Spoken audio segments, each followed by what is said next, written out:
encantado de tenerte con nosotros en esta nueva entrega de Hoja de Ruta.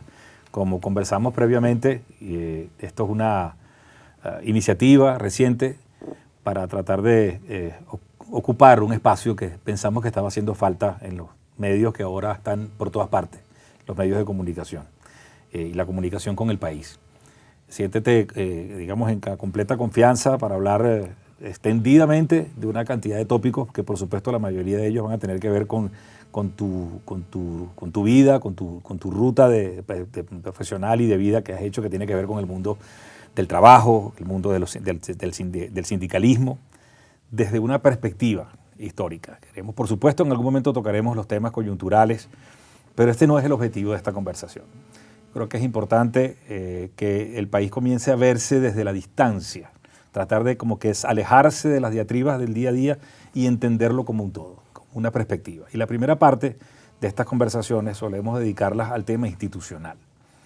Hemos tenido, como tú bien sabes, conversaciones con instituciones como Fedecámaras, con la Iglesia, pero también con personalidades que están en el mundo de la política o en el mundo del empresariado directamente. Por supuesto que no podía ser otra persona sino tú con la que abordáramos el tema del país desde la perspectiva del mundo del trabajo, del mundo de los sindicatos. Y los sindicatos son una institución importante en cualquier arreglo de cualquier sociedad moderna, que se precie de ser tal, porque es clave para llegar a acuerdos para que las sociedades funcionen mejor. ¿Cómo ves el sindicalismo venezolano desde una perspectiva histórica? No nos vayamos tan atrás, aunque sería bueno que hicieras alguna referencia histórica de cuándo empezaron a formarse como tal los sindicatos en el transcurso de la historia venezolana. Pero sobre todo en el compromiso, digamos, del experimento democrático a partir del 58 o quizás antes en algunos eventos que tenían que ver con la dictadura de Pérez Jiménez. El sindicalismo y su compromiso histórico con el país. Bueno, muchas gracias por la oportunidad, Jorge. La verdad es que me siento agradecido que podamos compartir este espacio y que hablemos de lo que tú me digas. En este caso, del sindicalismo. La verdad es que el sindicalismo está viviendo unas circunstancias muy difíciles, ¿no? Y esto porque este trance que el país o que nos ha tocado a todos, no me refiero a la pandemia, que ya es un problema, sino a este largo periodo que creo que tomó o encontró a mucha gente un tanto descolocada. Sí. Y eso a veces no fue bien comprendido en su momento. Creo que ese es un buen tema para que lo evaluemos, o sea, porque es un país que estaba acostumbrado a que las cosas se resolvían de un día para otro, con el largo plazo un tanto distante, muy lejos, ¿no? Y bueno, nos ha tocado tratar de ver las cosas desde una perspectiva un tanto más asumiendo o asimilando qué éramos, en qué situación estábamos y en dónde estamos, sí. Y las dificultades para sobrepasar esto. Si me dejas un momentico para... Termina tu idea para después volver un poco a los compromisos del pasado. Fíjate, el sindicalismo venezolano, porque no el tema como... que me parece que es un enfoque absolutamente pertinente. El sindicalismo es una institución que a la humanidad le ha prestado, y en particular a los trabajadores, unos servicios que a veces no se evalúan con toda la objetividad que se merece.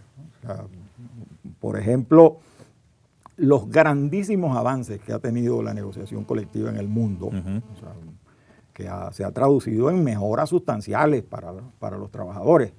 Pero además, por ejemplo, la seguridad social. Sí. La seguridad social es impensable sin que hubiese mediado la protesta el reclamo de los trabajadores. Y esas instituciones son las que de alguna manera garantizan eso que llaman el estado de bienestar. Sí. ¿Sí? Lo que ocurre pues es que, como con tantas otras cosas, en la medida en que el tiempo va transcurriendo, las organizaciones pues no necesariamente se mantienen dentro de los parámetros. Y entonces comienzan los cuestionamientos y hay procesos que desde dentro de alguna manera van corroyendo lo que eran las bases de esa institución. O sea, nuestro sindicalismo, su época fundacional, en términos más estrictos, porque no es que no los haya habido antes, fue en 1936. Correcto. En paralelo con los partidos políticos. El gomecismo no permitía nada que tuviese que ver con acciones libres, ni mucho menos, ¿no? Es un largo camino. Pues, su fortalecimiento data del llamado trienio Adeco, o sea, hubo un repunte importante.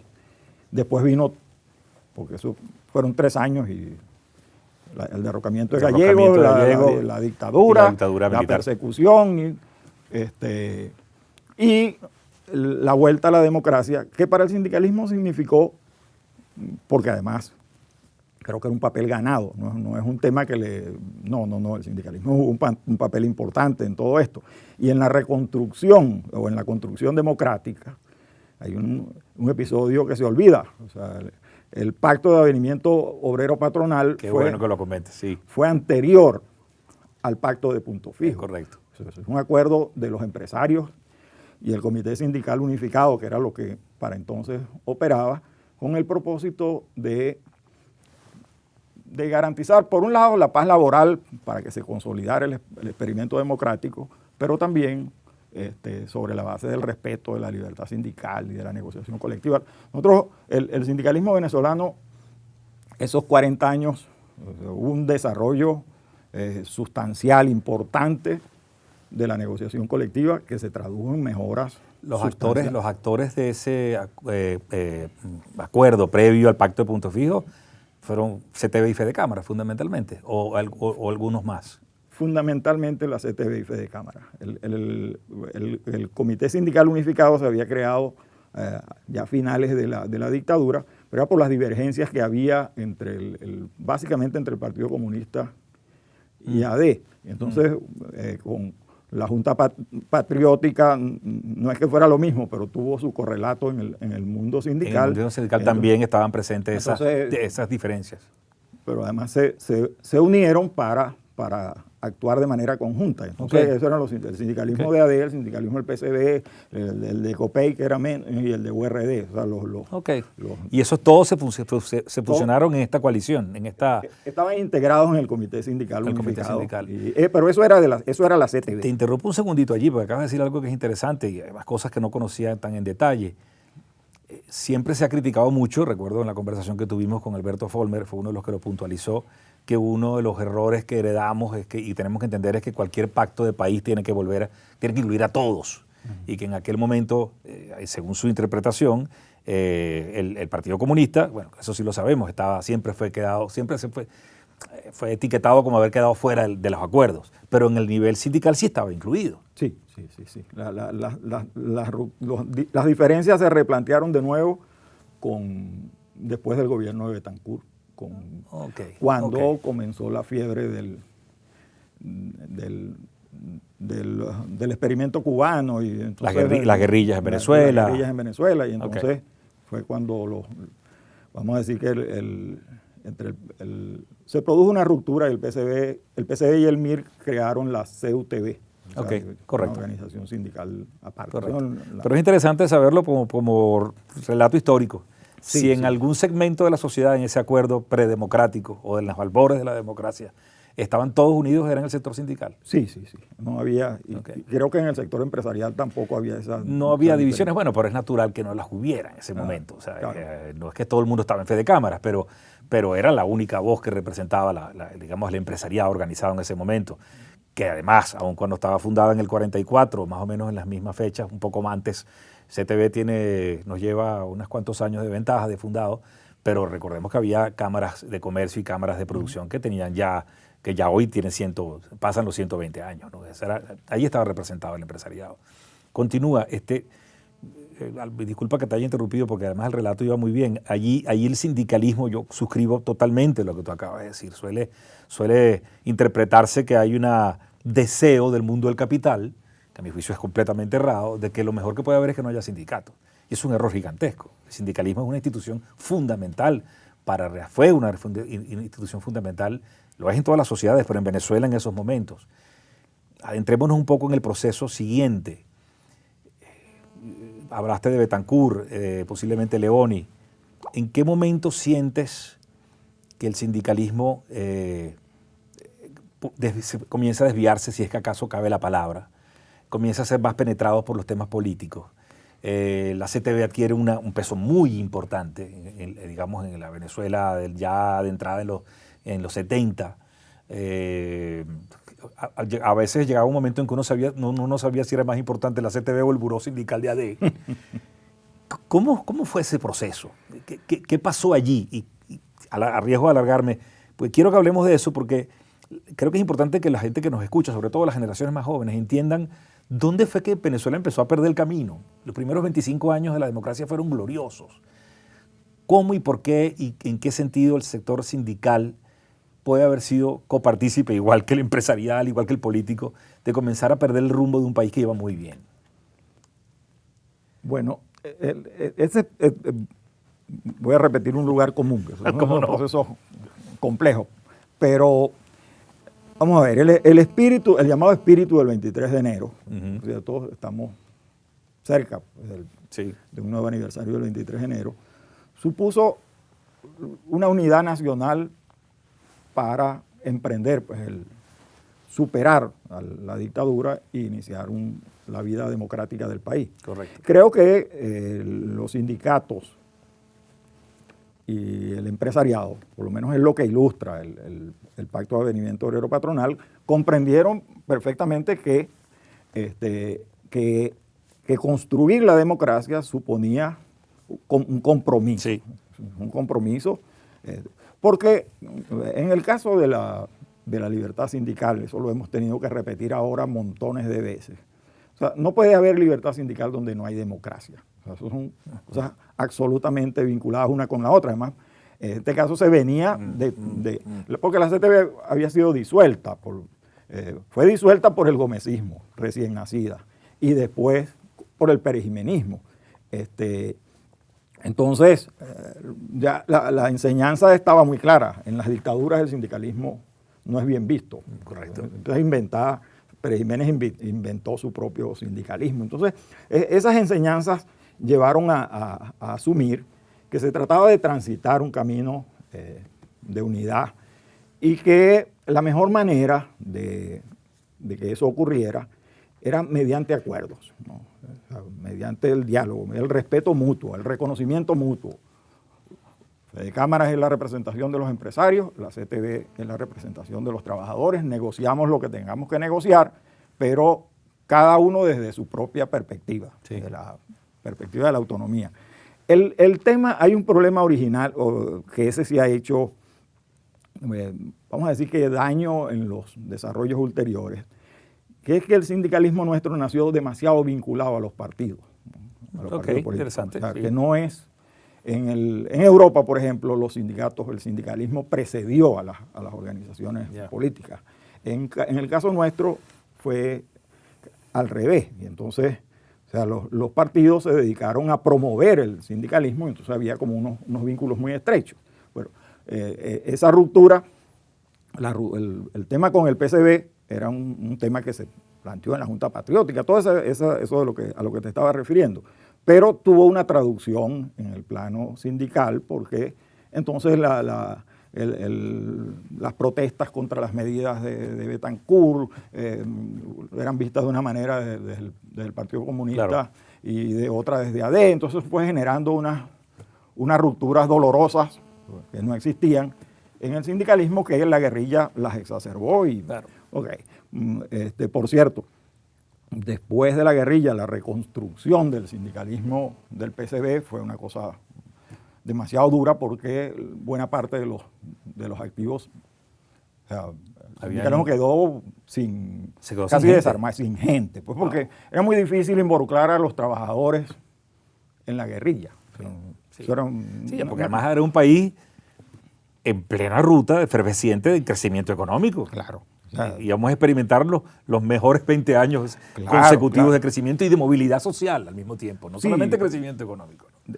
Exactamente. Entonces, ¿Cómo le dice a un trabajador que siente que está mejor cada día y su familia que se vaya, que coja un fusil y sí, se vaya sí, para el cerro? eso no tenía Por un ninguna- asunto ideológico. Claro.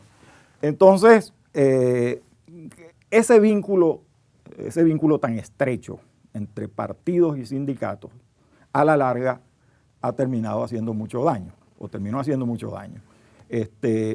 Porque a veces no es fácil distinguir, y eso lo he conversado mucho con los dirigentes sindicales, distinguir, bueno, cuando estoy cumpliendo una labor partidista y cuando estoy haciendo la mía como sindicalista. Sí, Entonces, esa mezcolanza, o sea, al sindicalismo de Acción Democrática, al buró sindical, se le atribuyó siempre los últimos candidatos, era como que el buró sindical Decidía quién iba a ser quién candidato iba de a AE. ser candidato y quién no. Sí. Y eso se traducía además en una relación con el Estado que hizo que nuestro sindicalismo creciera más en el sector público que en el sector privado. Entonces, casi toda la estructura estaba montada sobre el aparato del Estado. Sobre el aparato del Estado. Y entonces las relaciones con las inspectorías del trabajo y con el Ministerio del Trabajo era demasiado poder, a mi juicio. Y entonces creo que eso dio pie para que ocurriera lo que creo que le pasó también a los partidos, que es que se comenzó a creer que el mandado estaba hecho, o sea, que la democracia era invulnerable. Yo recuerdo los documentos de los congresos de la CTV en donde se ratificaba con mucho énfasis, ya la democracia está consolidada. El tema ahora es cómo hacemos la democracia social, cómo profundizamos. Ese no fue el último congreso de la CTV, pero el congreso más renombrado de la CTV fue el congreso de Por la Mar, que ahí se aprobó. ¿En qué año? Creo que en el año 80, ahí se aprobó principio de los 80. el manifiesto de Por la Mar, ¿no? Que fue un acontecimiento, porque además fue en Margarita y entonces allá concurrieron los economistas, o sea, buena parte de los que se ocupaban de los asuntos económicos y sociales en el país concurrieron al Congreso y el manifiesto era un llamado a, imagínate, porque creo que allí está como que el punto de inflexión. El punto de quiebre. Sí. O sea, entonces se dijo no solo que la democracia estaba consolidada, sino que había que fortalecer el capitalismo de Estado. Ajá. Y para facilitar que la participación de los trabajadores fuese más protagónica, como dicen ahora, en los roles de dirección del país. Ahí se aprobó la tesis de la cogestión. Además, uno de los poderes fundamentales de los trabajadores venezolanos estaba en el Banco de los Trabajadores. Correcto. Toda la historia El esta, BTV, tiene una palanca claro. financiera muy importante. Tenían compañías de seguros también. Sí.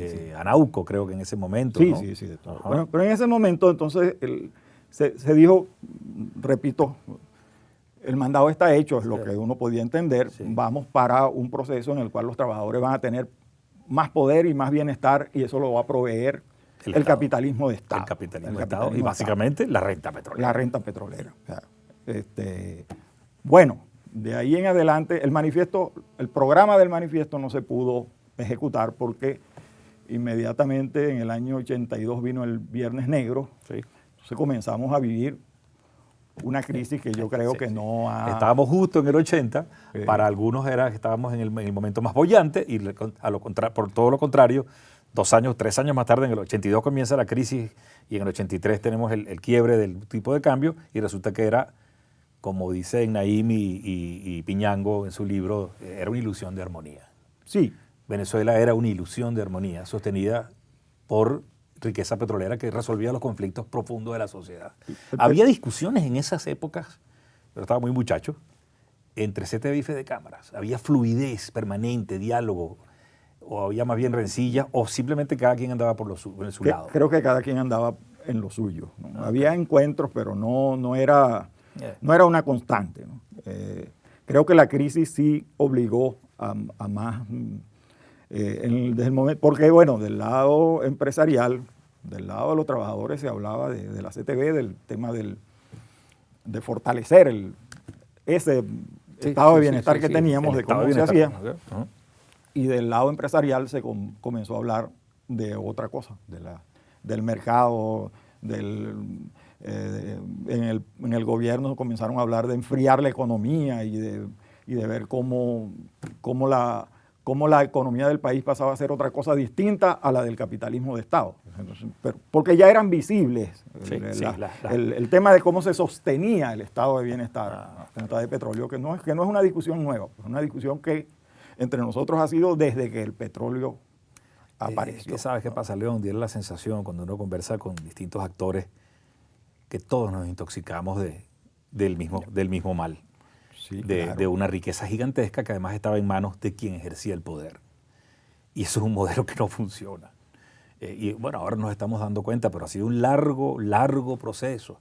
Fíjate, tú mencionas el año 80 como uno de los documentos más relevantes de la CTV o del mundo sindical, del mundo del trabajo.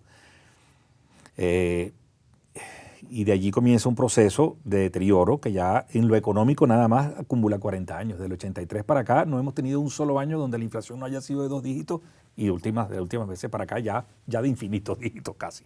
O sea, son muchos años, son 4 décadas sin conseguir el rumbo. Irrumpe en ese momento, 20 años más tarde, este experimento de la revolución del socialismo del siglo XXI, que ya acumula otros 20 años más. Y esto ha hecho que la sociedad haga intentos enormes por volver a reencontrarse. Nos intoxicamos un poco también de poder, diría yo, como tú comentaste ahorita, ¿no? Era como que demasiado poder, ¿no? Tenían bancos, empresas de seguro, influencia política. Es un error, yo creo que es algo que tenemos que decirnos todos, porque también cuando tú hablas con los representantes del mundo de empresarial también fue así. Al final, aun cuando las instituciones dijeran una cosa, la realidad era otra. Estábamos felices viviendo el rentismo, todos. Sí. Fíjate, Jorge, que hay un detalle con el mundo empresarial. Uh-huh. Porque siéntete en plena libertad de hacer las críticas que tengas que hacer. Para eso estamos acá. Es que el rentismo se volvió un dato cultural, ¿no? Sí. Aquí cazadores de renta. Sí. Y entonces, bueno, a veces, después en el diálogo que tuvimos en el año 97 con el tema de las eso vamos ahora, sí, señor. Pero cosas que yo pude observar más directamente allí, en esas discusiones, es que el tema por hacer negocios con el Estado era parte del... Es demasiado apetitoso. Sí, entonces claro. Las organizaciones empresariales, más bien gestores de cómo conseguimos un contrato con el Ministerio de Educación para una dotación de zapatos y no sé qué más, y el tema de la industria de la construcción. Entonces no, tienen que invertir en construcción porque eso era lo que te abría puertas para... Y los bancos que empezaron a tener bancos regionales y exigían que los fondos públicos fueran a esos bancos en cada región. Sí. Me agrada que hayas tocado ese tema porque, sabes que aquí nadie es santo. No. Es que, pero además siempre, porque el tema es que los empresarios son menos. O sea, distribuir del lado de los trabajadores siempre será más complicado, ¿no? Correcto, son muchos más. Pero bueno, mucha gente se hizo rica, pero el manirrotismo, porque así también lo llamaron en alguna manera, sí. Bueno, existió y fluía en todas las direcciones. O sea, créditos para sembrar X que nunca se sembraban, pues entonces se declaraban pérdidas totales de las siembras, pero todo era el maná petrolero, era lo que proveía todas esas cosas. Fíjate que es importante que además entendamos que nadie era ciego. El mundo sindical veía lo que estaba pasando en el mundo del capital o el mundo de los empresarios. A lo mejor callaba, posiblemente no se hacían estas cosas públicamente, pero las veían. Sí, claro. Y los otros estaban atentos de lo que pasaba en el mundo sindical. Y todos estábamos atentos de lo que pasaba en el mundo político y de cómo se movían los intereses.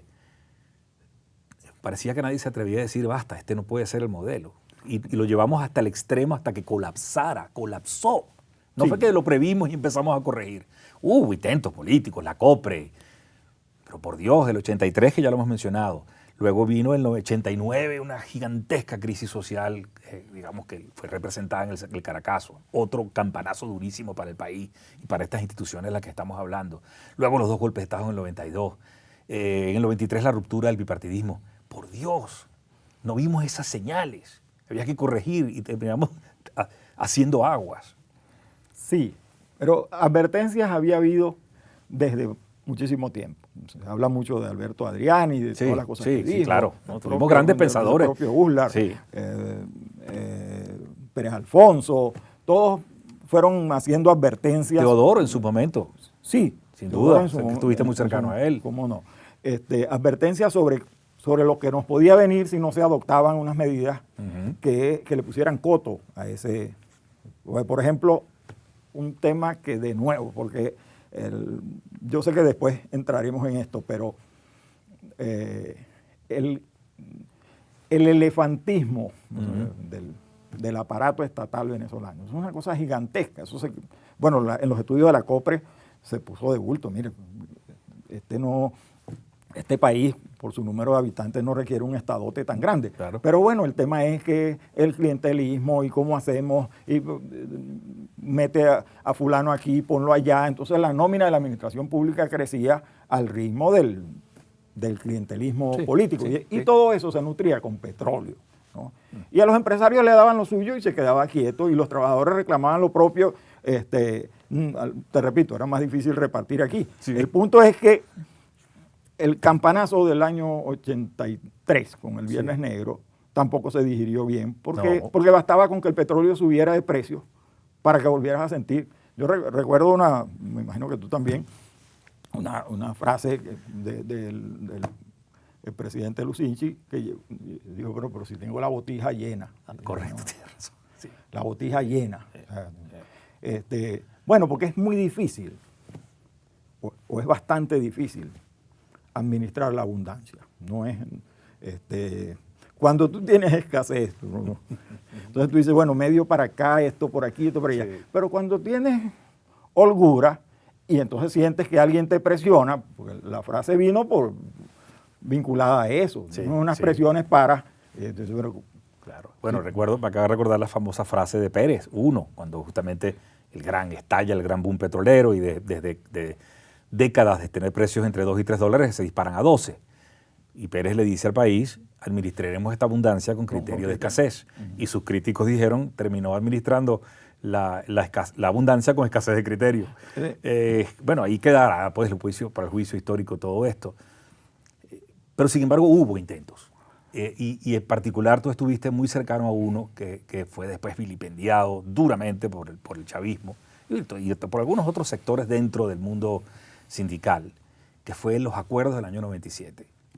Háblanos un poco de eso. ¿Cómo se llega a ellos primero, en primer lugar? Bueno, es que este parpadeo de nuestro estado de bienestar, porque a veces 10 años no son nada. Sí, entonces, con el boom petrolero de Pérez, hubo un reparto X. Entonces, a los trabajadores, la parte que les correspondió, o una de las otras partes que les correspondió, fue el reconocimiento de las prestaciones sociales como un derecho adquirido. Y además se reconoció la antigüedad. Sí. Entonces es un cálculo. Además, muchos trabajadores pudieron comprar sus casas, tener, eso significó un ingreso adicional que no estaba en las cuentas del porque además teníamos una moneda que ya había sido devaluada, pero valía. Con esas yo lo sé como empresario. En nuestra modesta empresa en ese momento mi padre vivía y tuvimos que hacer caso, por supuesto, y honrar los pagos que había que hacer. Y era una cantidad muy importante que los trabajadores pudieron utilizar, desde comprar casa, comprar carros, resolver problemas familiares. Y además la rueda después seguía. Cuenta cero y volver a empezar. Sí, ¿no? Por ejemplo, en el caso de los petroleros que ya tenían parte de esas prestaciones sociales Y en el caso de las empresas de Guayana, o sea, cuando se pagó, cuando se hicieron esos abonos a cuentas de prestaciones, bueno, muchísima gente resolvió ingentes problemas. Pero la economía, el boom era tan grande que podía soportar todo eso. Y los empresarios no se quejaron. No. Yo te acabo de decir que era duro. Bueno, perfecto, duro, sí. Pedimos un préstamo porque además había crédito y pagamos nuestras cosas y para adelante. Como yo me he dedicado después, me tocó, además, ponerme a estudiar los detalles, a revisar periódicos, porque en las discusiones después con nuestros amigos,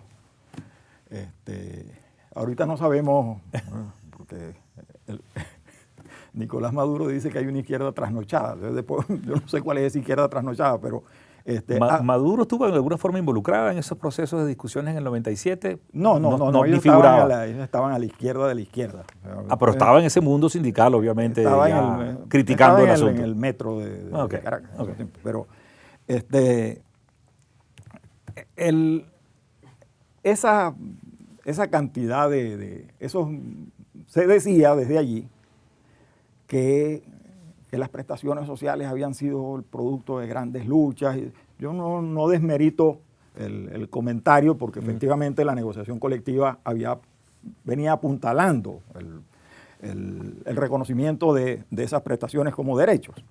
Pero en realidad eso fue un decreto del presidente Pérez. O sea, aquí no hubo manifestaciones ni pidiendo que se reconocieran las prestaciones como derechos. Fue un decreto presidencial dentro de las medidas que anunció. En el 72, 74. Creo. 74. Ajá. Dentro de las medidas que anunció el presidente Pérez, fueron las prestaciones sociales de los trabajadores. Sí. Y repito, los empresarios no se quejaron, porque en el país la inflación era bajita. Claro. Era poquita. Sí. ¿Cuándo comenzaron las quejas? En la medida en que la inflación crecía, los sindicatos, como les tocaba, como les correspondía, presionaban para que los sueldos fuesen modificados, sí. Subían los salarios, se multiplicaban por N las prestaciones sociales, el pasivo sociales, y entonces sí comenzó la queja de los empresarios. Dice, bueno, esto es un pasivo contingente que no podemos planificar, y se fue, y comenzó un proceso bajo el gobierno de Lucinchi de aprobar bonos. Bonos que, recuerdo uno que se llamaba un bono compensatorio. Sí, me hizo clic ahorita. Sí, es correcto. Entonces, en el decreto se dijo que ese bono no formaba parte del salario, que era una compensación por el tema del costo de vida. Y en esa misma oportunidad se dictaron 2 decretos más. Uno que creó un bono de transporte y otro que creó lo que hoy es la ley de alimentación. O sea, un bono para... Lo que se decía era que se construyeran unos comedores y si no lo podías construir, entonces pagabas el almuerzo. Una bonificación. Entonces, creo que el bono de transporte eran como 100 bolívares cada uno, una cosa así. Y el bono compensatorio fue más alto. Por cierto, pues entonces la idea era que los ingresos, que no todos los ingresos de los trabajadores impactaran la cuenta de prestaciones. Sí. Era una huida ahora del régimen de prestaciones. Y la inflación siguió su camino ascendente. No fuimos capaces de detenerla. No se tomaron las medidas que había que tomar. Para nada las prestaciones sociales eran las responsables de la inflación ni de nada de eso, pero sí creaba y en el mundo de las relaciones laborales entonces se comenzó a deteriorar el poder adquisitivo de los salarios, que es el impacto terrible de la inflación donde quiera que ella aparezca. ¿Okay? Los ahorros de los trabajadores se debilitan y las prestaciones sociales son efectivamente un ahorro, o sea, un ahorro forzoso, impuesto por la ley. Sí. No se puede disponer del dinero de las prestaciones, sino cuando la relación termina o porque tú solicites anticipos, anticipos que fueron regulados después en ocasión de la reforma específicos, reforma de vivienda, etcétera, enfermedad, estudio. Esos son los antecedentes de las negociaciones de 1997. Tú tenías, por un lado, unas prestaciones sociales que ya no alcanzaban ni para financiar vivienda ni para comprar vehículos, pero que era un patrimonio, que es el patrimonio de los trabajadores, y que los trabajadores tenían necesidad defender. Pero la inflación la corroía. Y el Estado, tratando de jugar el equilibrio, entonces se dedicó a que estos bonos crecieran. En 1996, Jorge, es una cuenta que además me llevó a mí en particular a decir a los amigos, a los compañeros sindicalistas, es decir, mire, creo que tenemos una pelea aquí que hay que revisar bien, porque el salario mínimo, eso lo recuerdo porque eran 15.000 bolívares. Ajá. Y los ingresos eran 53.000. Por vía de bonos, que no entraban a las prestaciones sociales. Que no entraban a las prestaciones. Sí, se había pervertido tenía el una sistema. cosa que se pervirtió el sistema. El sistema había colapsado en las narices de todo el mundo, y entonces cuando hubo muchísimos intentos, pero siempre había posiciones ideológicas de estas, y entonces de tirarse al piso. Lo que nosotros dimos. Causa R en ese momento fue quizás la más dura, ¿no? Se robaron las prestaciones sociales. Era muy duro. Y los grupos de lo que Teodoro llamó la izquierda borbónica, donde están los que hoy están mandando, ¿no? Porque él decía que era la izquierda borbónica, después le agregaba algo. Porque ni olvidan ni aprenden. O sea, se ven con una especie de reconcomio eterno, que por cierto es Yo me río, pero es una tristeza gigantesca, sí, porque allí reside gran parte de lo que estamos viviendo. Es parte del problema. Sí, sin duda. O sea, sin duda. Por eso a mí me mueve yo que vengo de eso, yo me formé leyendo un marxismo. Fui militante del MIR hasta que el MIR se fusionó con el MAS, y después seguí siendo del MAS. O sea, yo esa historia de la izquierda y de estas cosas la conozco porque no solo es que la viví, sino que le dediqué buena parte de mi vida a eso. Entonces a mí no me va a venir a hacer cuentos de cosas. Entonces ya eran notorias las diferencias. Bueno, comenzaron desde el momento en que el MIR y el PCB decidieron abandonar la guerrilla. Después se fundó el MAS, y se dijo, mira, por ahí no es. Ese no es el camino. Ese no es el camino. Eso no. Y después la pelea era con ese discurso cargado de odio, de una especie de resentimiento como que no encontraba piso. Y entonces todo era, bueno, tú eres víctima, el otro es el victimario. Y además, un relato histórico, ese discurso extremo de izquierda nunca llegó a tener políticamente hablando apoyos de más allá del 5 o 8%. Era histórico, estaba allí. Sí, el esfuerzo más grande fue el del MAS, y el mejor también. Sí, sin duda. Hubo muchas, digamos, el MAS puso, como diríamos en la jerga del béisbol, fue que puso la bola más lejos, sí, porque además tenía un discurso no solo de defensa de la democracia, sino de modernización democrática. O sea, el MAS estuvo detrás de todo esto que tiene que ver con la elección directa de gobernadores. Claro, O sea, había un esfuerzo de producir ideas en procura de una democracia mejor, en lugar de seguir creyendo que había que darle una vuelta a la tortilla en el sentido clásico en el que los marxistas se habían planteado ese tema. Una conversación así tipo ping-pong, te interrumpo, porque ayer mismo, o anteayer, tenía una conversación con alguien que me recordaba algo que sí sabía, pero uno se lo olvida. Mencionaste al MAS como uno de los que más empujaba por el tema de la elección directa de las gobernadores y las alcaldías. Lucinchi, que lo mencionaste como también alguien que anticipó y empezó con la COPRE. En un momento dado en que Lucinchi nombró los 23 gobernadores del país, eran los 23 secretarios del Partido Acción Democrática en cada estado. Sí. Entonces, es una perversión tan grande. Una cosa horrible. Que entonces uno se pregunta, bueno, ¿cómo es que apenas unos años después Pérez, de su mismo partido, concede por presiones como las que tú has mencionado, la elección directa de gobernadores, se abre la democracia, comienza el liderazgo regional?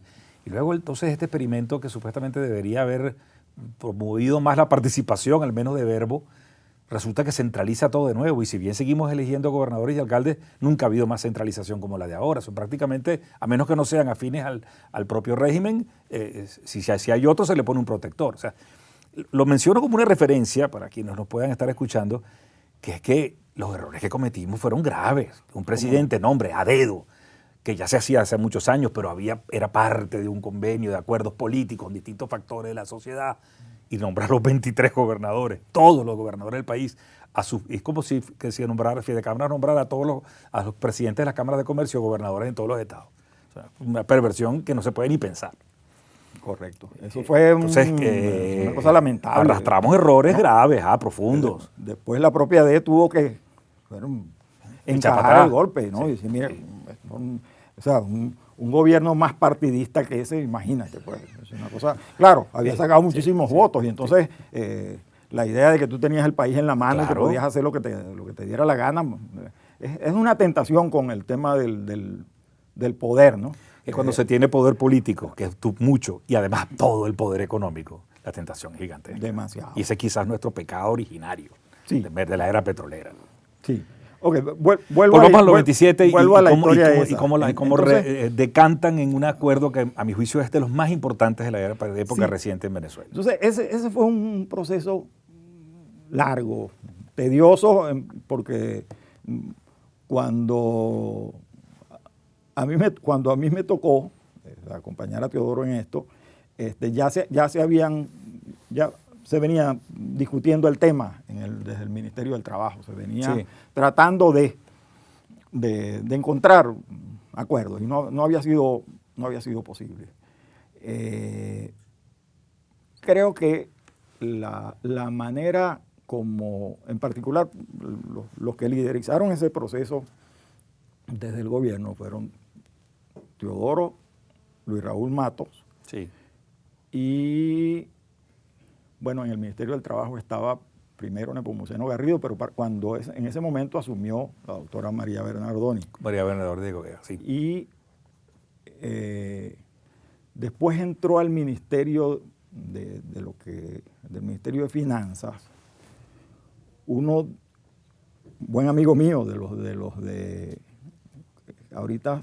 ¿De Fedecámaras? Sí, claro. Freddy Rojas. Freddy Rojas Parra. Claro, como no. Me disculpa, Freddy, que se me vaya. Se te escapó el nombre, pero sé que son muy cercanos. No, sí, Freddy fue ministro de ese momento y fue clave en ese asunto. Sí, entonces, gran amigo, expresidente de Fedecámara. ¿Cómo no? Ellos fueron los que desde el gobierno, entonces les correspondía servir la mesa, para llamarlo de alguna manera. Y bueno, Teodoro, que además tenía la peculiaridad de conocer el país como lo conocieron los grandes políticos, de tener, con los empresarios a lo mejor no tenía los mejores vínculos por razones obvias, pero sí conocía bastante al mundo de los trabajadores, al mundo sindical, al mundo político. Y al mundo político. Teodoro, dentro de las cosas que hizo, fue que cuando fundaron el MAS, se fue a vivir a Guayana, porque había que construir un partido vinculado a los trabajadores. Entonces, claro, a Teodoro no se le podía acusar de que los intereses de los trabajadores estaban en riesgo. Porque su trayectoria no se podía construir. Era artero cualquier ataque. Los tuvo, por cierto, los ataques, pero eran completamente, eran mínimos, eran insignificantes. Pero además, entonces, con los anuncios de la Agenda Venezuela, la necesidad de los cambios, Teodoro además se dedicó a explicarle eso a los distintos actores. Fue a la CTV, fue a Fedecámara, fue a donde tenía que haber ido a explicar, mira, vamos a decidir esto. Sí. Que es parte de lo que no hizo el expresidente Pérez, que efectivamente tomó una iniciativa reformista interesante y desencadenó los sucesos estos lamentables, incluido el golpe de Estado del 92.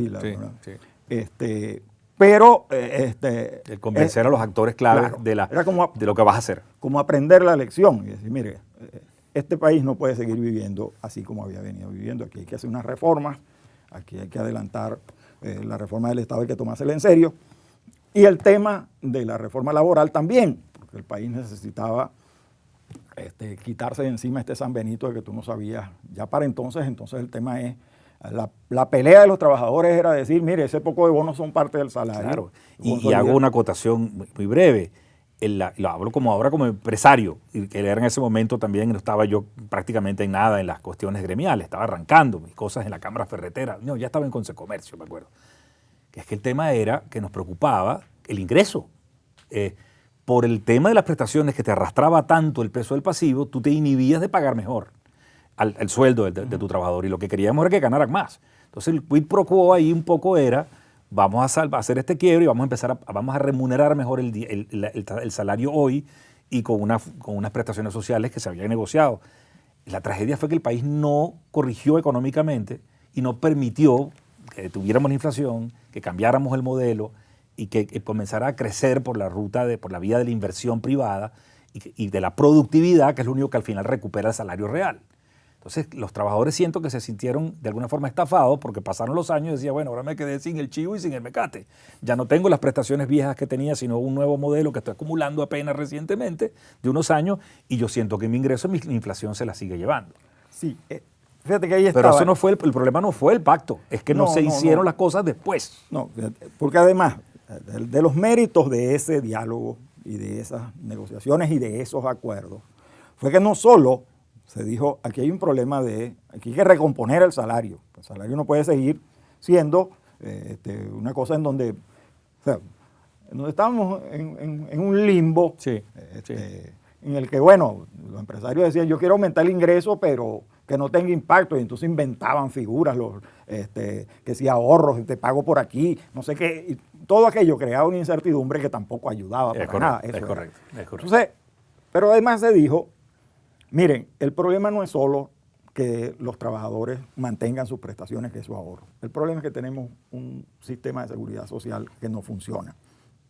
Porque si el sistema de seguridad social funcionara, era lo que decíamos para entonces eso habría significado un ahorro directo para la propia familia de los trabajadores. Sí, correcto. Recuerdo que eso era un tema que no puedo obviarlo por alguien que sé que estuvo muy cercano a ti en esos momentos. Aurelio Concheso fue un actor clave con ese tema de los temas sociales. Sí. No nada más el tema del salario, sino todo el sistema de seguridad social. Decía, mire, tenemos que armar un sistema de seguridad social que alivie la carga si alguien se enferma, que no tenga que con los 4 reales que se está ganando, que era lo que decíamos entonces, cómo va a pagar los servicios de salud. Pero además el tema de las pensiones, que ya eran una cosa miserable, el colapso del seguro social.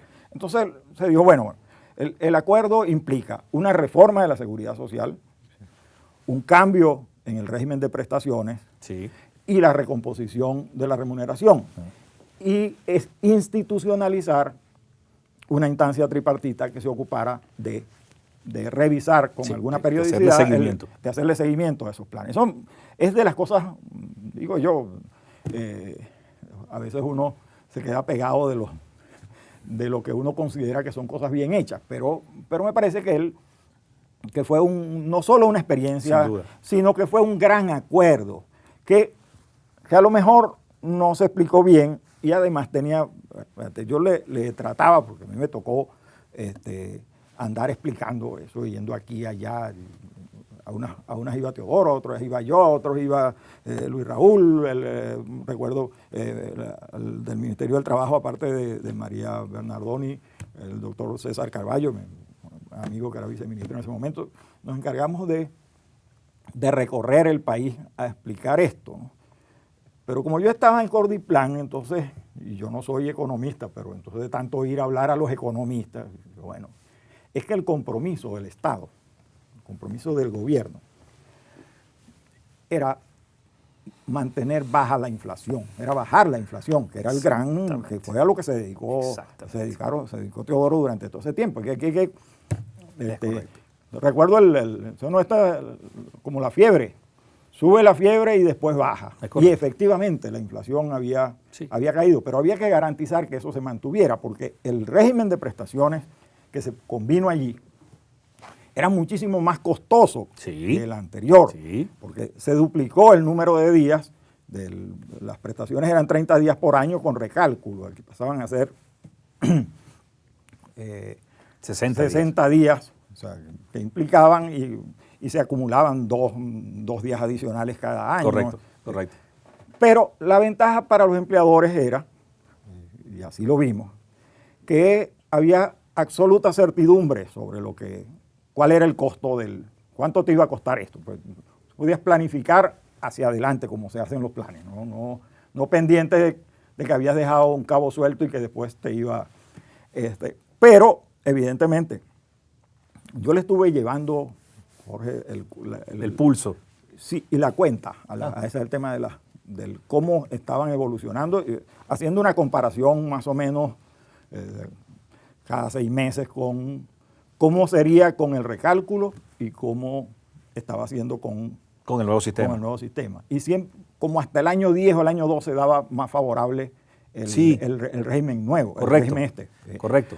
Lo que ocurre es que cuando se desató la mamá de las inflaciones, todo el desastre que hemos estado viviendo, entonces adiós luz que te apagaste, porque ahí no hay régimen de prestaciones que valga. No hay maneras porque bueno, la inflación se tragó todo. Y efectivamente los trabajadores que ya se estaban quejando, diciendo, bueno, pero lo que tú comentaste, ¿cómo es esto? Sí. Cambiamos el régimen, pero bueno, ¿y dónde está? Yo no siento mejoras. Yo no siento que los salarios estén creciendo en la misma proporción. Pero bueno, fíjate, te agradezco muchísimo el relato porque creo que es importante entrarle en detalles a cómo la sociedad sí fue capaz, aún con sus errores, de ver que venían cosas que no eran buenas y que había que hacer reformas, y los actores principales se pusieron de acuerdo. Y creo que mucha tierra y mucha digamos, crítica se arroja sobre los acuerdos del 97, y fue tal vez uno de los momentos más luminosos después del pacto, del nacimiento de la democracia, porque ya había claridad en los actores claves de que el modelo no podía continuar. Pero eso pasa en el 97, y todos sabemos lo que pasa políticamente en el 98. No tenemos tampoco tanto tiempo para entrar en desmenuzar la coyuntura, pero hemos llegado al peor de los mundos, a mi juicio, para el sector también, para el mundo del trabajo, porque ya ni siquiera es que las prestaciones no existen y la hiperinflación es como una gigantesca aspiradora que le sustrae valor a una economía completa, el valor de las empresas. Nada vale, no vale tu casa, no vale tu carro, no vale tu trabajo. Y me quiero centrar allí. El valor del trabajo es tal vez una de las cosas que más están golpeadas hoy en día. Te voy a enseñar una noticia muy reciente de una empresa americana que decide cerrar por las sanciones de la OFAC, además dice la propia Halliburton. Y a la gente le mandaron una notica por correo electrónico a los trabajadores. Usted a partir de mañana está despedido. Esto es una cosa inaudita, y además, por supuesto, lo hago adrede, que pongo con el tema de las exigencias de la OFAC. La OFAC es el organismo que, digamos, opera y impone las sanciones financieras hacia Venezuela. Entonces, Halliburton no puede operar porque estamos sancionados. O sea, estamos en un mundo absolutamente dislocado. El valor del trabajo se perdió por completo. Las prestaciones ni existen. Me adentro un poco en algo que comentaste. Decías, en los sistemas, en las dictaduras o cuando no hay democracia, no hay libertad sindical. Pero el tema es que el mundo nos está enseñando algún camino distinto. En sistemas donde sí hay libertades económicas, entre comillas, y progreso económico, pero no hay sindicatos. En China no hay sindicatos, en Cuba no hay sindicatos, aunque Cuba no es un sistema mixto todavía. De eso lo vamos a dejar para el final de la conversación. Okay. Centrémonos ahora sobre cómo ves hoy. ¿Por qué ha sido tan difícil? Y con esto cierro, son varias preguntas al mismo tiempo para que tú desarrolles. ¿Por qué le ha sido tan difícil, después del advenimiento de Chávez, después del 98 para acá, los hechos del año 2002-2003, por qué le ha sido tan difícil al sector sindical reunificarse? Sí. En estos tiempos. Bueno, déjame hacer un añadido a lo que veníamos comentando, sí, porque hay un dato allí que fíjate, el Estado tenía el compromiso de bajar la inflación. Y hasta 1998 la inflación estuvo bajando. Sí, sí. Y en el 99 también. O sea, estuvo a punto de llegar a ser un dígito, que sí, era sí, lo que planteaba la agenda de Venezuela. En 3 años, un dígito. Sí. Y se mantuvo, en el 99 aún se mantuvo Maritza Aguirre al frente del Ministerio de Hacienda, y una gran mujer, por cierto, que aceptó permanecer en ese cargo. Además era parte del compromiso que tenía con esto. El otro detalle de esa reforma era que, y lo repetimos montones de veces, es que el país no podía seguir viviendo de planificaciones al breve plazo. Porque las reformas de la seguridad social en todas partes donde lo quieras ver tienes que proyectarla sobre, Sí, sí. sobre tiempos muchísimo más largos. Son ahorros, o sea, y reformar un sistema y lograr lo que entre en equilibrio no es una cosa que se haga de hoy para No se mañana, la es una hace. tarea. Bueno, ¿qué fue lo que hizo el señor cuando llegó al... Entonces, suspendida la aplicación de todas esas reformas, porque eso era neoliberal y no sé qué.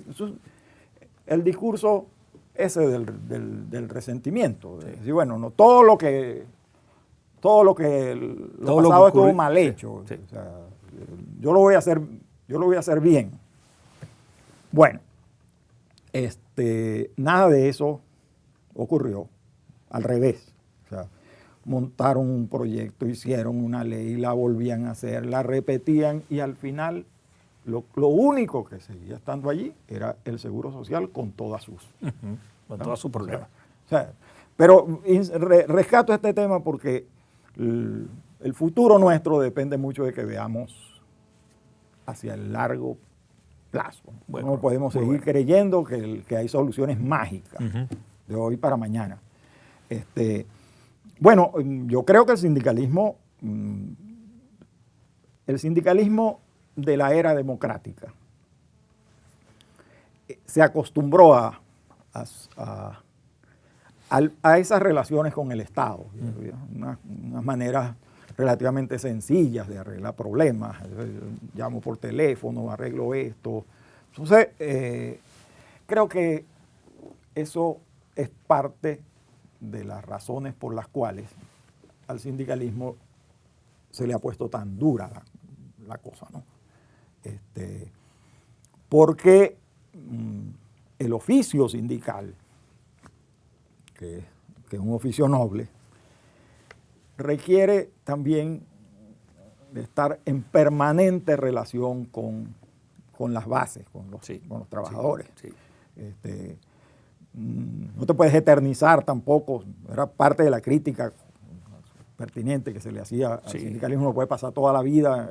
Tú puedes ser sindicalista toda la vida, pero tienes que abrirle la posibilidad a que las cosas vayan... Hay que rotarlo, hay que rotar a los líderes, hay que hacer cambios, tiene que haber alternancia. Vayan cambiando, tiene que haber alternancia. Y tienes que adecuar tus propuestas a las nuevas realidades. Entonces, claro, al sindicalismo le tocó muy duro en los años iniciales del chavismo, de la experiencia esta, porque, bueno, el discurso del comandante Chávez era un discurso absolutamente antisindical. O sea, no lee el libro de las entrevistas que le habla el comandante, que le hizo Agustín Blanco Muñoz. Entonces, decía, a la CTV hay que destruirla. Sí. Como que meterle una bomba y no... y entonces eso generó una situación de confrontación que llevó a, bueno, por razones obvias, pues como quien está acosado se atrinchera y ocurrieron los sucesos estos del 2002, pero antecedidos por el liderazgo que adquirió Carlos Ortega por su actitud de compromiso y de pelea. De confrontación, que por cierto, indistintamente de los desenlaces, que no estamos hoy para discutirlo, que tú y yo sabemos muy bien las críticas que hay que hacer allí, de lado y lado, en todos los actores, eran muy bien sustentadas esas posiciones de Carlos Ortega en esos momentos, cómo no. porque el ataque era evidente, era demasiado, para destruir hay que demolerla, hay que demolerla. Es una actitud absolutamente contrario lo que nosotros criticábamos en ese momento desde la izquierda. Yo todavía era... No, ya habíamos... Me había ido del MAS también. Pero mis amigos todos eran mira, pero ¿cómo es que alguien que se asuma de izquierda puede estar de acuerdo con ese discurso? O sea, si la espina dorsal de los cambios que el socialismo anunciaba son los trabajadores y sus organizaciones, ¿cómo es que le decía yo a mis amigos, ¿cómo es que ustedes van a aceptar esto? Esta cosa de un señor que dice que se va a llevar por delante a los sindicatos. Y, bueno, la respuesta de la CTV fue la correcta, y fue una respuesta unitaria, en el sentido de defender la organización, porque los acontecimientos posteriores tienen que ver con los abusos también. O sea, la CTV hizo unas elecciones, primero que le impusieron un referéndum. Sí, lo recuerdo. Una cosa que ese Tribunal Supremo, imagínate. Entonces terminó validando una consulta en donde tenían derecho a votar todo el mundo para decidir qué se iba a hacer con los sindicatos. Mira, señor, pero eso es un problema de los miembros de los sindicatos, no es un problema ni de los militares, ni de los empleadores, ni de más nadie. ¿Cómo es esto? El solo hecho de plantearlo violaba la independencia sindical. Sí, la libertad sindical. La libertad sindical. Era todo un plan para acabar con todo esto. Y bueno, además hay un comentario que te voy a hacer de una buena vez, porque... ¿Cómo no? Claro que sí. Porque Carlos Ortega derrotó a Chávez, ¿no? En el conflicto no solo en las elecciones, antes hubo un conflicto petrolero por la discusión del contrato colectivo. Sí, lo recuerdo. Y entonces, bueno, los trabajadores petroleros terminaron cerrando filas alrededor de las federaciones petroleras y el gobierno tuvo que ceder en la negociación del contrato colectivo. De hecho, el gran liderazgo de Carlos surgió de ese conflicto. O sea, inmediatamente después era imposible que alguien le ganara. Nadie le podía disputar el liderazgo en ese momento. Nadie. Sí. Pero bueno, hubo las elecciones, hubo irregularidades que yo nunca les a los amigos del sindicalismo les digo, bueno, porque no había necesidad de incurrir en soquetadas y tal, y las hubo. Okay. Y las hubo en el tema del... Pero la derrota del gobierno en esas elecciones fue demasiado obvia. O sea, nosotros estábamos en una instancia que se había llamado, habíamos estado, yo, Jesús Urbieta, que era el director del instituto, del INADECIN, al que dirijo yo ahora, y nosotros los llamamos a Aristóbulo para decirle, mira, quitemos todas las actas en donde ustedes dicen que hubo irregularidades. Quitemos todas. Y este es el resultado. Pero eso no estaba en sus planes, aceptar que habían sido derrotados, que no tenían esa...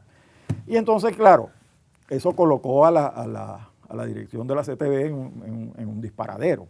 Bueno, me obligas a hacer unas elecciones como te dio la gana con el CNE y no sé qué más. Hacemos las elecciones y te las gano, pero tú no las reconoces. Entonces, ahora los hechos posteriores, más allá de los errores, de todo lo que tuvo, caramba, es un tema que... ¿Por qué ha sido tan difícil pasar la página después? Yo sé que eso dejó severas y profundas, con muchas amistades, digamos, que estuvieron en ese momento. Sé que eso que dejó muchas heridas internas en el movimiento sindical, como la CTV actuó en ese momento, pero por Dios, han pasado muchos años. ¿Por qué ha sido tan difícil pasar la página y reencontrarse? Sé que ha habido esfuerzos, pero siento es que si hay algo que le está haciendo falta, entre otras cosas, a Venezuela, es una renovada voz unificada del mundo del trabajo. Sí, es que hubo fisuras entonces, quedaron grietas de esto, y después es como que todo el poder del Estado se puso al servicio de unos grupos para construir un sindicalismo paralelo. Un sindicalismo gobernero. Desde el Estado. Hecho, desconstruido desde el Estado, y a ti no te doy ni agua. Entonces, claro, eso creo que a la larga ha sido el daño mayor, porque los esfuerzos de unificación, que han sido muchos, Bueno, entonces se tropiezan primero con lo que veníamos arrastrando, una tradición muy estatista. Sí, muy, sí, muy todavía está ese patrón mental allí. Sí, muy ligado al Estado. La desvinculación, porque entonces comenzó un proceso en el que tú te atrincherabas, me refiero a los dirigentes sindicales, mientras el otro se metía. O sea, en el caso del sindicalismo de las zonas industriales. Sí. Entonces, bueno, eso lo vivieron los empleadores. Entraba un sindicato de estos recién creados y tenía todo el favor del Ministerio del Trabajo y de los militares, y a los otros los... Sí, eso lo vivimos. Entonces, claro, en esas circunstancias el vínculo con los trabajadores se alejaba porque los trabajadores también, por razones obvias, entonces intuyen, bueno, ¿cómo hago? ¿De qué lado me coloco en esta disputa? ¿Quién es el que me puede discutir el contrato? ¿A quién es que a quién es que el Ministerio del Trabajo le va a aceptar el proyecto de contrato? Entonces todo eso terminó incidiendo en el debilitamiento de las organizaciones sindicales. Los esfuerzos, bueno, te consta, nosotros hemos estado haciendo un esfuerzo enorme, pero hoy en día, Jorge, yo creo que el informe de la Comisión de Encuestas y sus recomendaciones de la OIT, qué bueno que lo menciona, que enfatiza, ratifica lo que nosotros habíamos venido diciendo. Mire, las elecciones sindicales no pueden estar regentadas por un órgano estatal. Fíjate, Fede Cámaras ha podido renovarse, hacer sus elecciones cuando le corresponde. Bueno, pero a Fede Cámaras no le han impuesto ese yugo de que tiene que forzosamente ir a un órgano estatal a tramitar los procesos electorales. Sí, correcto. Y entonces eso se va convirtiendo como en una cosa que caramba, te va dejando como que sin aire. O sea, es una pelea eterna por tratar de decir, mire, pero ¿cómo es esto? Entonces uno siente que el valor bajo está perdiendo, está a la deriva, solo. Sí. Porque además ahora ya ni siquiera los sindicatos pro gobierno resuelven nada. No, imagínate. Absolutamente nada. Y esto nos atrapa, León, esta situación tan dura que vive Venezuela en estos momentos, que la que más la paga, por supuesto, es el que está asalariado. Ya nadie tiene ni la cuenta, pero el sector privado llegó a estar empleando 4 millones de personas hace 7, 8 años, podría ser. Yo dudo mucho que llegue a 1,5 millones. Y por más que está tratando de hacer esfuerzos para pagar en divisas, etcétera, es exiguo, no funciona. El resto hay 3 millones de personas que ganan un salario ridículo. Pero esto además nos atrapa en un momento en que el futuro del mundo está cambiando aceleradamente y el futuro del trabajo también. Eso es algo que es un tema que sé que te apasiona, y en la OIT está nuestro querido amigo Jorge Roy justamente metido en ese mundo, tratando de interpretar no solamente cómo va a ser el trabajo del futuro, sino el futuro del trabajo, cuáles son los labores. Y el sindicalismo también va a tener que cambiar de cara hacia el futuro. Sí. Quisiera que le dedicáramos los próximos minutos, si bien hay muchas cosas que hablar sobre la coyuntura en específica, me refiero a cómo este desastre de economía y de política está acabando con el valor del trabajo. ¿Cómo ves los retos del futuro? Te confieso, tú mencionaste ahora que está ese viejo planteamiento en el ADN del sindicalismo venezolano, muy ligado al Estado, a que el Estado es el que resuelve. Hace falta un liderazgo nuevo, con visión nueva desde el punto de los trabajadores, porque en algún momento vamos a tener que hacer grandes acuerdos otra vez, como tú bien dijiste, de cara a largo plazo. Hay que reconstruir de nuevo un sistema de seguridad social, y eso no hay otra forma de hacerlo. Sin duda alguna puede haber aportes del Estado, independientemente de dónde vengan, cómo sean los recursos petroleros en el futuro, que ya no van a estar en manos del Estado sino privados, en fin. Pero es solo el trabajo productivo lo que nos saca adelante. Y el reto del mundo moderno es completamente distinto. ¿Cómo ves al liderazgo sindical preparado para esos retos del futuro y volver a repensar el país? Bueno, iba a decirte, Jorge, que aunque desentone con porque tú sabes que en el país últimamente todas las cosas se plantean también en términos mágicos y de lo inmediato. O sea, yo creo que el sindicalismo tiene que mirar hacia adentro, hacia su propia... Ok. O sea, tiene que hacer un esfuerzo por replantearse sus tareas, su programa, sus planes, sus proyectos, y eso es indispensable hacerlo. O sea, porque en este largo conflicto todo eso ha quedado diferido. Eso es un problema serio. Ahora, claro, no le puede decir a los trabajadores, esperen que yo me recomponga para... No. Eso tiene que hacerse sobre la marcha. O sea, es un proceso... tiene que haber un proceso de reencuentro orgánico de los trabajadores, de los sindicatos, de los sindicalistas con sus bases. Un reencuentro orgánico. Habidas cuentas de que este sindicalismo oficial... es un absoluto fracaso. Y además es todo lo contrario de lo que debe hacer un dirigente sindical. O sea, unos señores que no reclaman nada, que no proponen nada, sino que aplauden este desastre, ¿no? Efectivamente, el gran tema es cómo reconstruir el valor del trabajo. Cómo hacer para que el trabajo vuelva a tener su valor. Yo estaba leyendo unos claro, que le toca a uno estar revisando contratos colectivos, fíjate. En el contrato colectivo de la industria petrolera, que rigió de 1997 a 1999, Okay. en ese contrato colectivo, el salario de enganche de un trabajador petrolero era $475. Wow.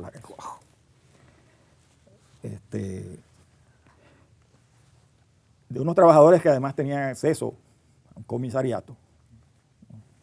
También hice unas cuentas con los precios del comisariato, que estaban bastante subsidiados. Pero entonces,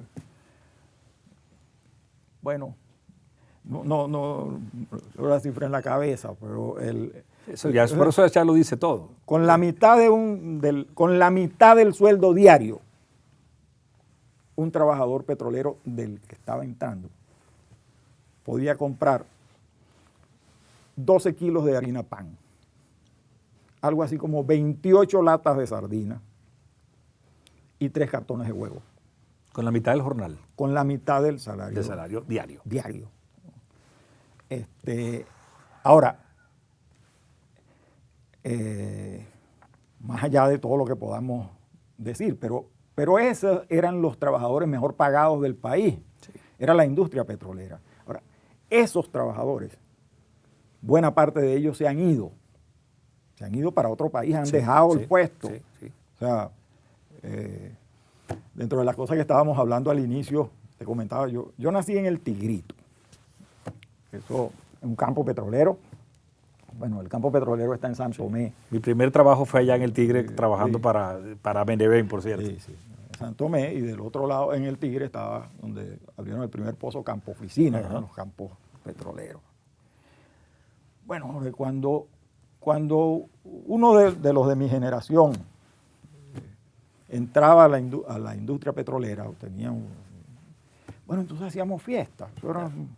Sí, la familia se había resuelto. La familia había resuelto. O sea, el drama de esto es que si eso está ocurriendo con los trabajadores petroleros, entonces, ¿cómo mirarnos en el resto de la nómina pública? O sea, el piso de las tablas de los funcionarios públicos es 1.200.000 bolívares. O sea, ese es el inicio de la escala. Y el que más gana, ya 4 millones y tanto en esas tablas. Bueno, Maduro dice en que estamos... Y en el caso, hablo de los profesores universitarios, dentro de los que me incluyo, pues. Entonces, oye, estamos grabando esto el Día del Maestro, por cierto. El Día del Maestro.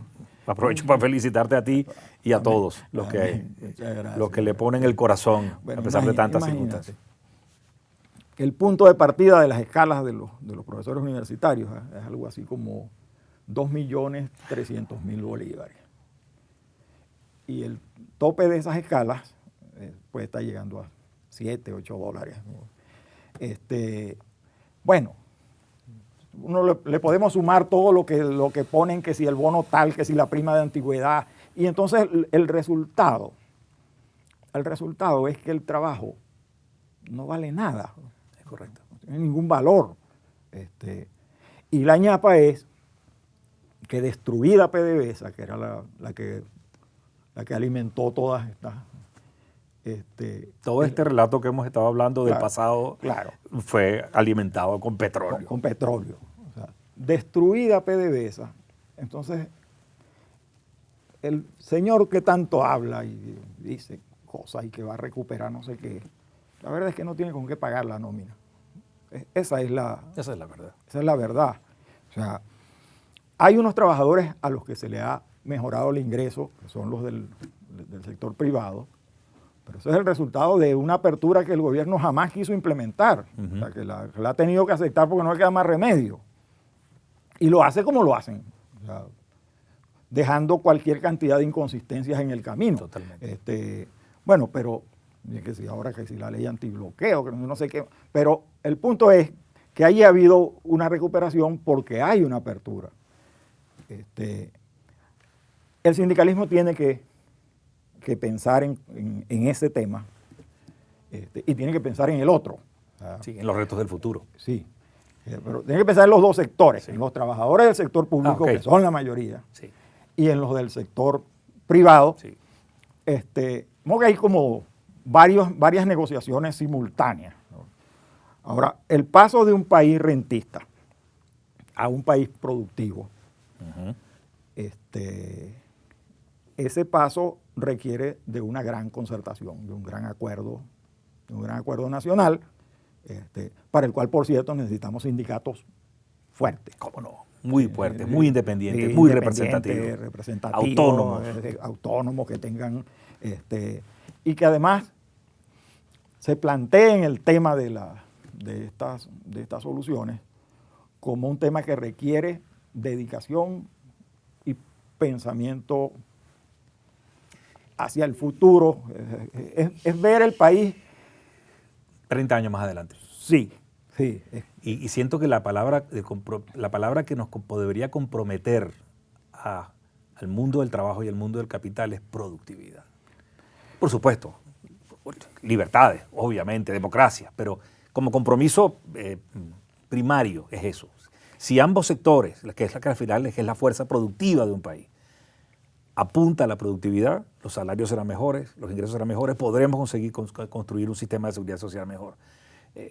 La vieja diatriba entre déjame ahorrar y pagar lo menos posible del lado del capital y por el otro lado déjame pelear solo por reivindicaciones de corto plazo, esa no puede ser el tema que esté en la mesa. O por lo menos no el de con una mirada de largo plazo. No. Yo el manifiesto bipartito, que suscribimos en mayo, sí, me parece que también es un documento que muy bueno, que define unas líneas de acción. Para efectos referenciales, por cierto, estamos hablando del manifiesto bipartito que se firma en mayo entre varias centrales, 5 o 6 centrales sindicales y Fedecámaras con toda su representación. Sí, estuvieron las 5 centrales y además la PUCB y la FAPU. Que un acuerdo de esta naturaleza no se firmaba ¿desde cuánto? No, después del 97 no había habido más. Desde el año 97. No había ninguna... Es un compromiso, sí. Que creo que es importante que el país lo conozca y lo abrace, ¿no? Sí. De hecho, eso es creo que ahí hay unas líneas de acción. Sí, sin duda alguna. Bueno, entonces está efectivamente el tema de la productividad, pero está también el tema del trabajo decente. Correcto. Bueno, necesitamos un país productivo, pero un país productivo tiene que tratar bien a sus trabajadores. Esos trabajadores que tengan no solo buenos salarios, sino también un sistema de seguridad social que funcione. O sea, creo que ahí está el diseño de lo que podría ser un país mejor. Por eso es que no compramos el modelo chino. No, es que... bueno, tú me dijiste que íbamos a hablar de... Sí, porque me llamó la atención cuando dijiste al comienzo una frase que me pareció fabulosa. No hay sindicalismo independiente sin democracia.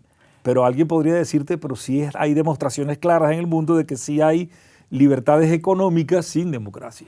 Bueno, es un reto gigantesco que tenemos por delante. Yo estuve un tiempo, para algunos 8 o 10 años, pendiente de del tema de la negociación colectiva en China, de los sindicatos Ajá, en China. ajá. Pero les perdí la pista, porque además no ha sido una tarea fácil. Lo que yo veía en ese momento, yo dije, bueno, estamos en la medida en que se desarrolle una estructura capitalista en China, y que los trabajadores comiencen a percibir que, bueno, que son ellos los que la contraparte de ese desarrollo. Es claro, que además Bueno, son parte del sector claro, productivo. Yo decía, bueno, pudiera ser que allí surgiera un sindicalismo independiente, pero creo que el Partido Comunista Chino no permite Bueno, nada. y eso es un tema que me apasiona, que podríamos conversar de nuevo, pero fíjate que después de ya casi 3 décadas de implementadas las aperturas económicas en China y de los avances innegables que ha tenido de sacar centenares de millones de personas de la pobreza, ahora está viendo algunas señales del Partido Comunista arremetiendo contra la libertad también de empresa. Cuidado.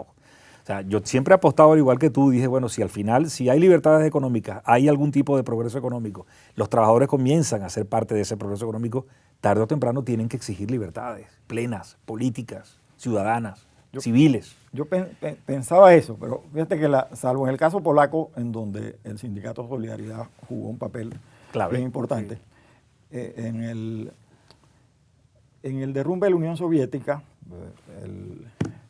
Gorbachov en su perestroika más bien casi que los insultaba a los... ¿Así?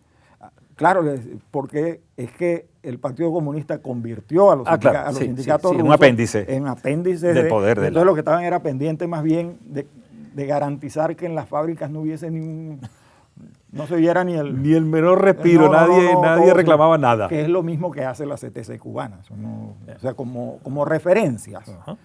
Esto es una paradoja de la historia y de la vida.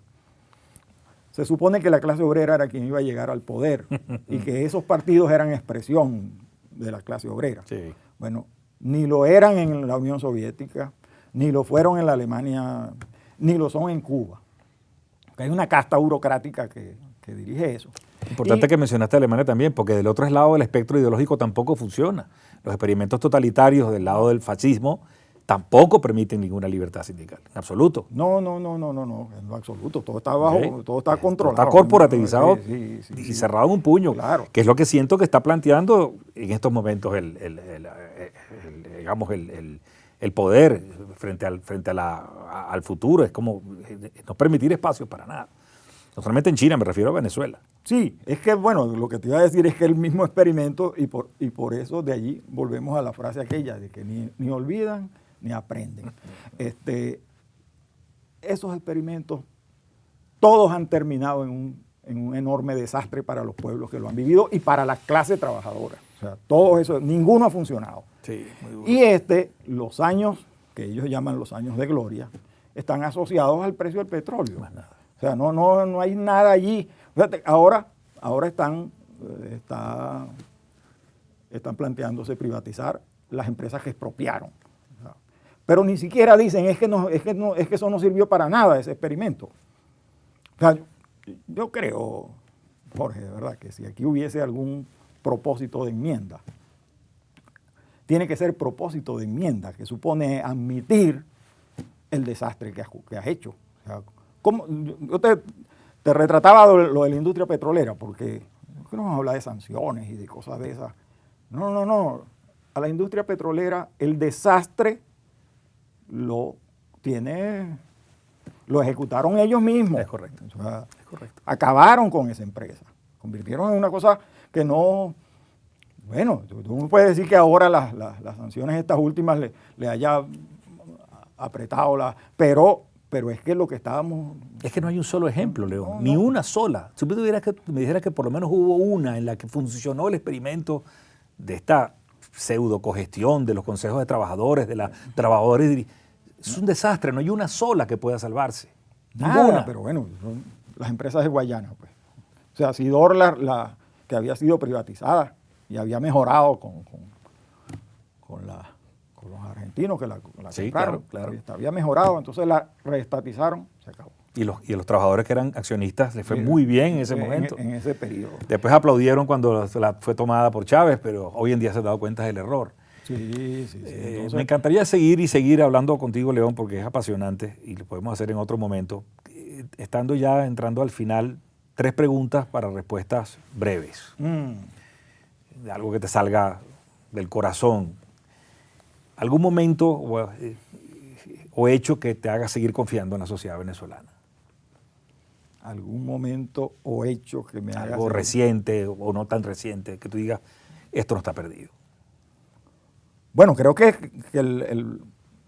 por ejemplo, esta apertura en la que uno nota que hay trabajadores y empresarios procurando mantener, a pesar de estas dificultades, mantener el trabajo. Yo creo que ir a trabajar en las circunstancias estas que estamos es una demostración de que este país va a salir adelante. Interesante, eso no lo habían comentado. El solo hecho de levantarse y trabajar ya es un acto de rebeldía. Sí, claro. Bueno, es así. Las personas que van al trabajo. Que una frase o una palabra que a tu juicio defina el momento actual que está viviendo Venezuela. No, bueno, la palabra es ruina. El país está viviendo una lamentable ruina por todas partes. Yo, la verdad, Jorge, y esa cosa le duele a uno. Yo ahora voy al pueblo mío, he ido en los últimos tiempos casi que por obligaciones que tienen que ver con familiares fallecidos. Está lastimado. Bueno, en el mercado del Tigrito, entonces uno ve gente vendiendo eso que llaman tetas, ¿no? Sí. Una tetica de azúcar, una tetica de café, o sea, eso de verdad que es una cosa dolorosa, eso es ruina, eso no tiene otro nombre, o sea, no es un problema ni siquiera de... Es indigno, ¿sabes? Sí, cómo no. No. ¿Y cómo ves finalmente el futuro de Venezuela? Bueno, yo creo que, como te dije, o sea, el venezolano ha demostrado que está dispuesto a salir adelante a pesar de todo esto. O sea, el venezolano resiste. Yo creo que de esta nos vamos a recuperar, que vamos a construir un país mejor. Ahí, por ejemplo, en las universidades, uno ve que con todo y esto, tú ves profesores investigando, tratando de dar lo mejor de sí, a pesar de estas circunstancias tan difíciles. Sí. Bueno, hoy es Día del Maestro, como bien dijiste. Bueno, y el solo hecho de que los maestros están diciendo, miren, vamos a resolver esto, vamos a mejorar esto, para dedicarnos para lo que nos formamos, lo que forma parte de nuestras vidas. Eso, ningún maestro se siente bien no haciendo lo que su vocación le indica. Entonces, pero bueno, el hecho de que tengamos todavía esa fuerza de voluntad revela que de esto vamos a salir, Jorge, seguro. Sí. León, agradecidísimo por tu tiempo, por tus ideas, por compartir cosas que sé que a veces no se dicen sino en privado, y espero que pronto nos volvamos a conseguir. Muchas gracias. Seguro, hermano. Saludos. Así. Y después así.